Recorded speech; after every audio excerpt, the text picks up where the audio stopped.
after he came out with an introduction meeting with our Jaguar 3. And when you talk about first impressions, enormous gravity of someone that you know that is special, that's the impact you got when he walked in the room. To carry that on, a few months later, he had his change of command, taking over 3rd Battalion, 320th Field Artillery, and I can clearly remember, and I can hear it right now, almost 20 years later. He started it out by quote, "I'm just a soldier." And that identifies everything about our guest speaker. The professionalism, the dedication, the burning desire to excel, so forth. When I bring it to you, it's a direct reflection of our guest speaker tonight. Please join me in welcoming the former Chief of Staff of the United States Army Europe, the Red Knight, Major General retired, Byron S. Bagby.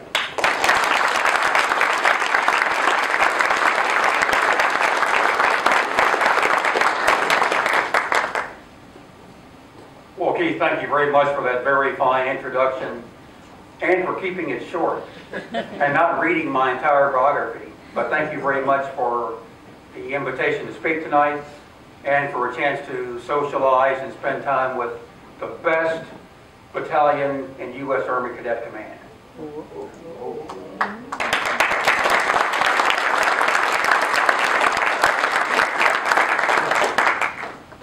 I'd like to ask the color guard tonight to please stand up. Our color guard who posted the colors, your performance tonight was perfect. And I'm also smart enough to know that you didn't show up at 18:05 outside the door and grab the colors and the rifles and march in here. It took lots of practice and rehearsals. Thank you for a job well done. I was in Washington, D.C.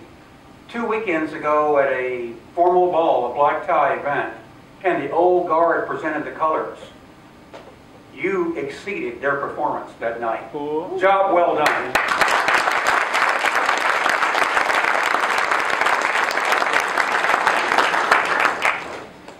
Dr. Kaufman, our provost, Dr. Richley, Dr. Ballas, General Patterson, Warren, it's always good to see you.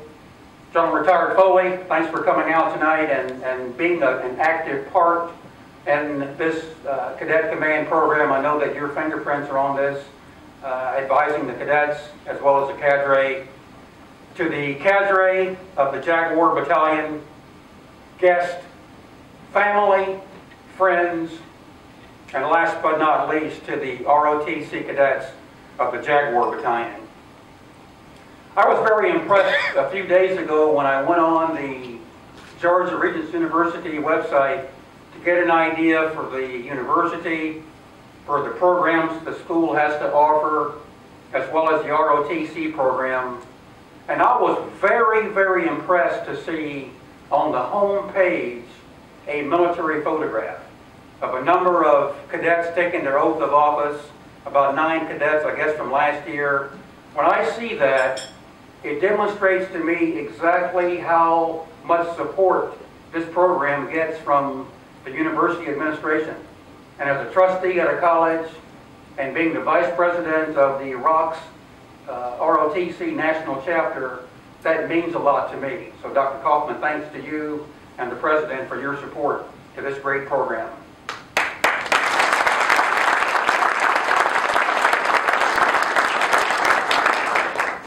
Back in the mid-'80s, when I was assigned to the 82nd Airborne Division as a company-level commander, I had the opportunity to have lunch with some World War II veterans. And I was seated across the table from a person who commanded a company during the invasion of Normandy on June 6th of 1944. This gentleman commanded an infantry company in the 504th Parachute Infantry Regiment in the 82nd Airborne Division.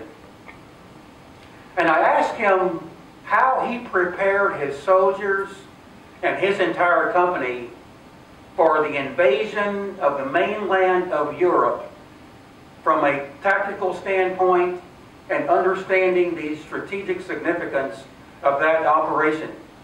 He said, "Captain, it's very simple. My company did 4 things to prepare our soldiers for the Allied invasion of mainland Europe. We conducted parachute operations day and night out of airplanes and jumping out of balloons that the British had. We conducted marksmanship training to ensure that our soldiers were proficient with marksmanship and had confidence in their weapons. We did lots of PT, running, road marching, obstacle courses, and combatives. So 3 things they did were parachuting, marksmanship, and PT. The 4th thing they did was they partied. They partied. And he told me that if they weren't training and preparing for the Allied invasion, that he gave his soldiers time off to enjoy themselves, to have fun, to unwind, knowing how dangerous this mission would be, parachuting in at night into German-held territory in France. So I'm delighted to see this battalion, Colonel Cantrell, to hold on to the traditions of the Army by having dinings in like this, military balls, posting the colors, receiving lines, because many of our units are not doing that because of our wartime effort the last 12 years. So thanks to you and your cadre for having a social dimension in addition to the photos we saw of training activities of land navigation and PT. So my hat's off to you for keeping in mind the social dimension of our great institution. This is one of the top ROTC programs in the country consistently. And your performance at the Leader Development Assessment course last summer at Fort Lewis, Washington was magnificent. Half of the cadets earning DMG status, 70% of the assessed tasks were rated excellent, and the school in a distant second was University of Notre Dame, which had 48%, still a very admirable number. But what this battalion has done is magnificent. And when I see cadre like Captain Rivera earning the Cadet Command Instructor of the Year for 2013, and Sergeant First Class Reyes, who left a couple of months ago, being the Cadet Command Non-Commissioned Officer of the Year, is absolutely phenomenal. 272 programs in 50 states, and we have a top instructor and the top NCO. In addition, in 2012, this battalion won a Quality Recruitment Award, not something that's given away. Have to meet standards and numbers and recruiting quality cadets and retaining them in this program. So Keith, you've done well. You've built a team, great support from the university, have some cadre who are very, very well skilled and proud of what they do. And it's obvious that that excellence flows down through the MS4s, to MS3s, MS2s, and MS1s. And it's also great to see the support this program enjoys from the community who presented awards today and who supported the senior cadets trip to Gettysburg several months ago. When I look at the officers who came out of this program, General Jimmy Hungens, one of my close friends, who's now in the G3 of the Army, he's probably working tonight. I know it's 9:30 on Friday, but there's something hot going on in the Army. And Jimmy and his team are in the middle of it, either with force integration, force development, or trying to provide forces for Afghanistan. And then Major General, soon to be retired, Keith Gallagher, who used to command the European Regional Medical Command, came out of this program.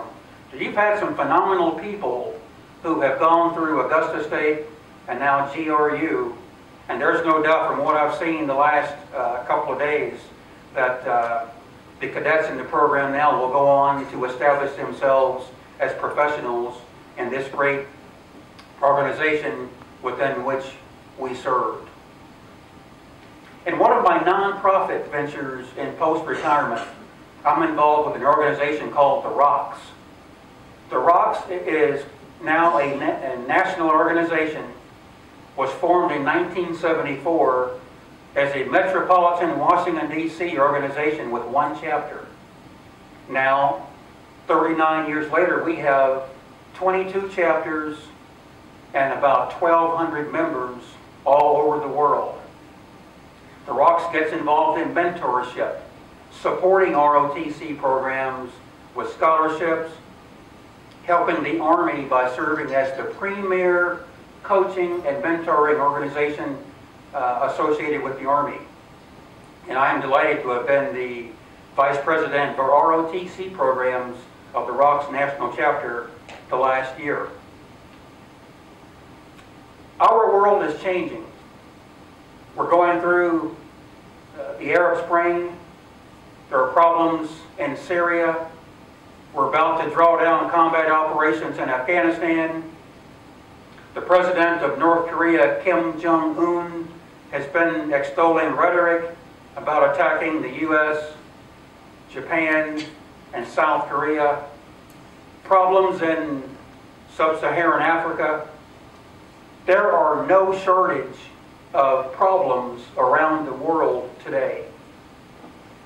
The Army that my World War II veteran friend served in 60-some years ago is different from what we have today. Our Army today is not the same as it was when I came in 30-some years ago. I'd venture to say that the Army you serve in next year, 2 years from now, 4 years from now, will not be the same as it is today. We'll have a different set of challenges.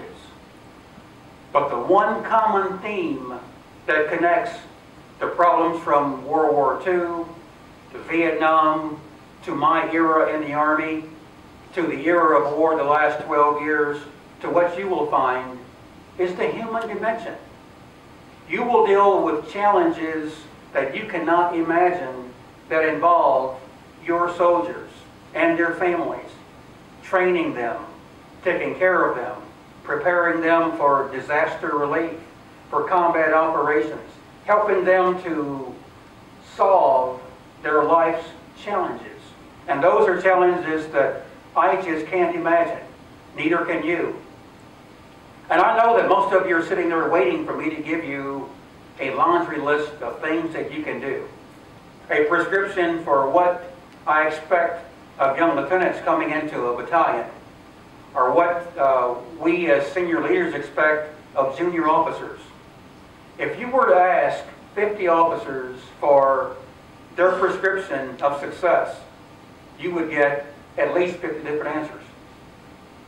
You would hear things like, be yourself. You would hear things like, be able to communicate in writing and verbally.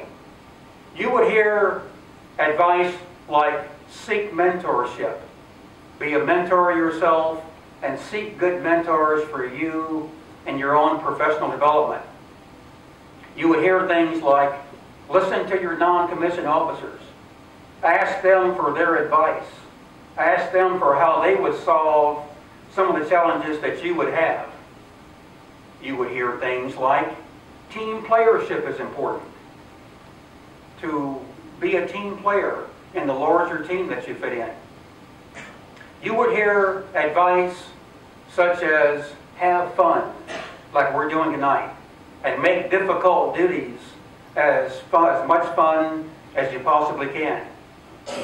Well, there are lots of ideas out there on what it takes to be successful as an Army officer. But my experiences, having gone through ROTC myself, and gone through company grade years, and field grade years, and serving at the general officer ranks, ultimately, and when the sun goes down, it comes down to one thing. It comes down to one single, three-syllable word, and that word is attitude. No matter what you go through in life, whether you go into the armor branch, or signal, or field artillery, or you go to law school and go the law route, or become an engineer, or a physicist, anything you do in life, it comes down to attitude. You have little control over what happens to you, but you have almost absolute control over how you respond to it. And I want to share with you a passage I first read about 15 years ago that I read from time to time that reflects on attitude. It was written by Reverend Dr. Charles Swindoll, and I read, quote, "The longer I live, the more I realize the impact of attitude on life.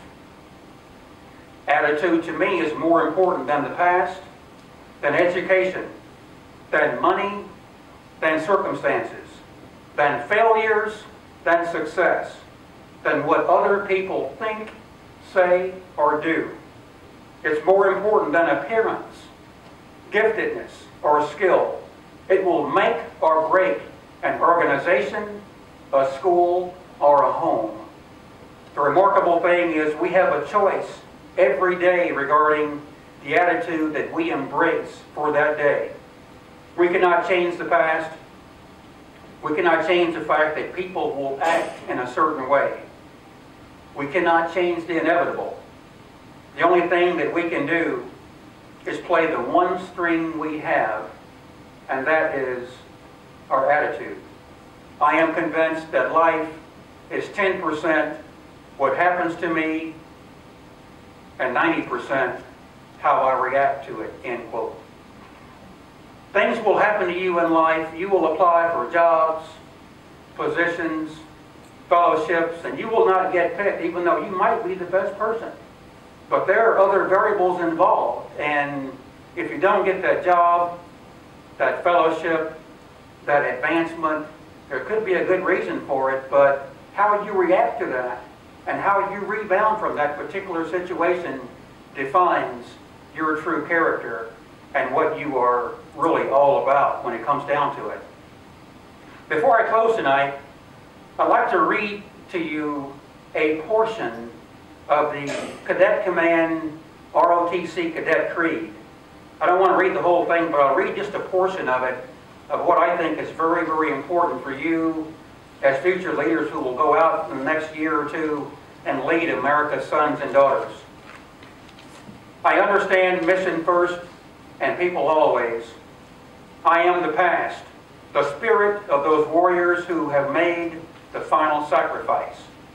I am the present, the scholar and apprentice soldier, enhancing my skills in the science of warfare and the art of leadership. But above all, I am the future warrior leader in the United States Army. May God grant me the compassion and the judgment to lead and the gallantry in battle to win. I will do my duty, end quote. As I prepare to stand down here, as we socialize tonight, retire the colors, sing the Army song, and continue with a nice weekend preparing for graduation next week, I want you to keep in mind that while we sit here, there are 100,000 Americans who are in harm's way right this very moment. They are soldiers, sailors, airmen, Marines, Department of the Army civilians, and contractors, as well as diplomats. And many of them, my friends, they are in harm's way right this very moment. Keep them, keep their families in your thoughts and in your prayers. Ladies and gentlemen, my friends, God bless each and every one of you here tonight, and God bless the United States of America. Thank you.